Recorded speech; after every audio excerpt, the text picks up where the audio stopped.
নমস্কার বন্ধুরা, আজ আমাদের গন্তব্যস্থল হচ্ছে ভারতবর্ষের ধর্মীয় পর্যটন ক্ষেত্রগুলোর মধ্যে অন্যতম ক্ষেত্র ইস্কন মায়াপুর যে মন্দিরটি, সে মন্দিরটি।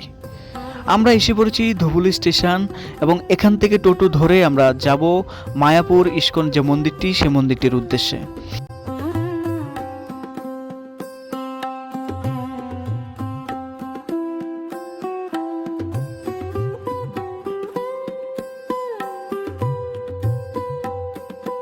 মূলত মায়াপুর হলো শ্রী চৈতন্য মহাপ্রভুর জন্মস্থান। তিনি ভক্তি আন্দোলনের একজন মহান প্রচারক ছিলেন এবং হরিনাম সংকীর্তনের মাধ্যমে ভগবান শ্রীকৃষ্ণের ভক্তি ছড়িয়ে দিয়েছিলেন জগতে। আমরা এসে পৌঁছলাম মন্দিরের 1 নম্বর গেটের সামনে এবং আমরা সবাই মিলে তিলক নিয়ে নিলাম। আমাদের সনাতন ধর্ম অনুযায়ী তিলকের অনেক গুরুত্ব রয়েছে এবং আমরা প্রতিদিন আমাদের তিলক ধারণ করা উচিত। আমরা মন্দিরের প্রবেশদ্বার ধরে আমরা চলে যাচ্ছি মন্দির চত্বরে এবং মন্দির চত্বরে প্রবেশ করা মাত্রই একটি আধ্যাত্মিক অনুভূতির সাক্ষী হলাম। বন্ধুরা, এই যে অখণ্ড হরিনাম সংকীর্তন কুটিরটি দেখছেন, এই কুটিরটি দেখে আমার কাছে মনে হলো কোথাও যেন এই কুটিরটির মধ্যে লুকিয়ে আছে শান্তির চাবিকাঠি।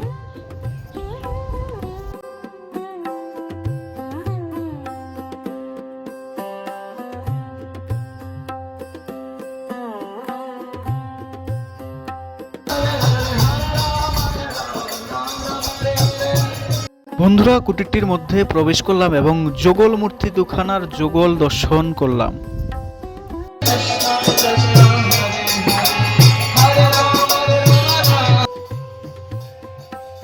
ঠাকুর দর্শন করার পর আমরা চলে গেলাম টিকিট কাউন্টারে এবং 80 টাকা করে 7খানার টিকিট আমরা নিয়ে নিলাম প্রসাদের জন্য।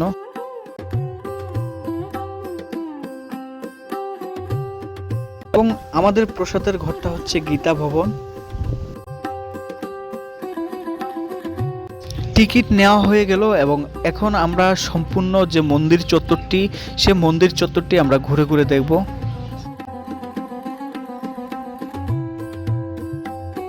বন্ধুরা, এ হচ্ছে মন্দির চত্বরের ভিতরের যে পুকুরটি, সে পুকুরটি এবং এই পুকুরটির চারপাশের যে সৌন্দর্যতা সত্যি আমাকে মোহিত করেছে।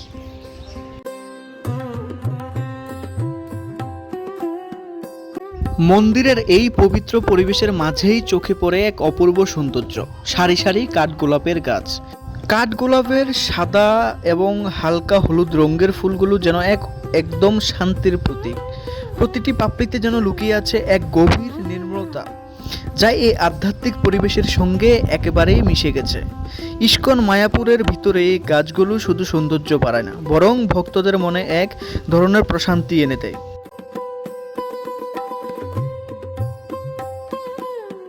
বলো, কেমন লাগছে? দারুণ লাগছে। এই বলতে তো পারি না, বক্তৃতা দিতে পারি না। আচ্ছা, আসো মহারাজ, বলো কেমন লাগছে। তো কি প্ল্যান, মানে ভবিষ্যতে কি এখানে আসবে? সন্ন্যাস হয়ে যাবো। কবে গ্রহণ করছে সন্ন্যাস ধর্ম? 2027। আচ্ছা। এই হচ্ছে নতুন করে গড়ে ওঠা চন্দ্রোদয় মন্দিরটি। এর উপরিভাগের কাজ মোটামুটি শেষ হলো, এখনো পুরো কাজ শেষ হয়নি।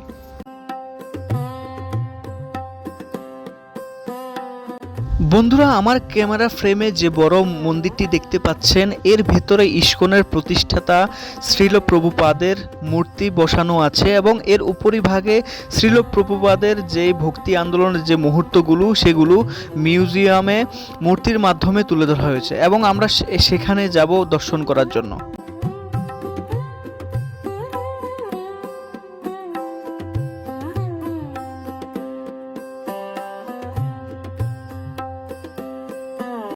বন্ধুরা, এই মন্দিরটি, যে মন্দিরটির কথা বললাম, এই মন্দিরটি যদি আপনার প্রবেশ করতে হয় তাহলে জুতো এবং মোবাইল দুটোই আপনাদের রাখতে হবে এবং মোবাইল এখানে অ্যালাউ না।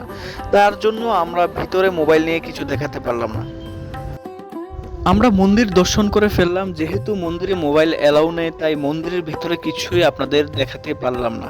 তো মন্দির দর্শন শেষে আমরা এখন যাচ্ছি গীতা ভবনে প্রসাদ গ্রহণ করার জন্য। বন্ধুরা, এই যে ভবনটি দেখতে পাচ্ছেন, এটি হচ্ছে গীতা ভবন এবং আমরা প্রসাদ গ্রহণ করার জন্য এসেছি।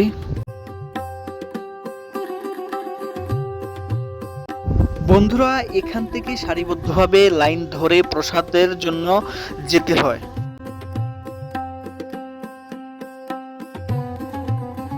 এই হচ্ছে গীতা ভবনের প্রসাদ গ্রহণ করা হলঘর, এবং চেয়ারগুলো দেখতে পাচ্ছেন, এগুলো হচ্ছে যাদের পায়ে ব্যথা এবং অসুবিধা আছে তাদের জন্য চেয়ারের ব্যবস্থা রয়েছে, এবং যারা সুস্থ স্বাভাবিক তারা মাটিতে বসে প্রসাদ গ্রহণ করবে।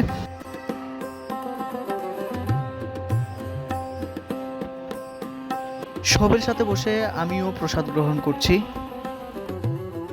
আমরা প্রসাদ গ্রহণ করে এখন যাচ্ছি মূল মন্দিরটি দর্শন করার জন্য। আজকে এখানে চন্দনযাত্রা অনুষ্ঠান রয়েছে, যার জন্য আলপনার মাধ্যমে রাস্তাকে সাজানো হচ্ছে, দেখতে পাচ্ছেন আপনারা বন্ধুরা।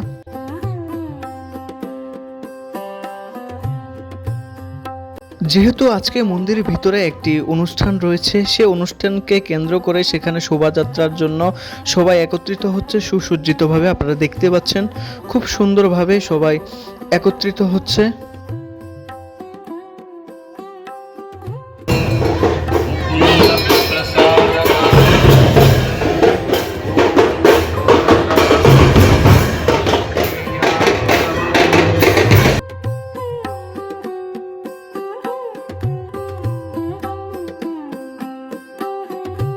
আমরা মূল মন্দিরের ভিতরে গিয়ে বিগ্রহগুলো দর্শন করলাম ঠাকুরের। যেহেতু মোবাইল নিয়ে ভিতরে ঢোকা নিষিদ্ধ, তাই আপনাদের দেখাতে পারলাম না, তাই বাইরে থেকে আপনাদের দেখানোর চেষ্টা করলাম।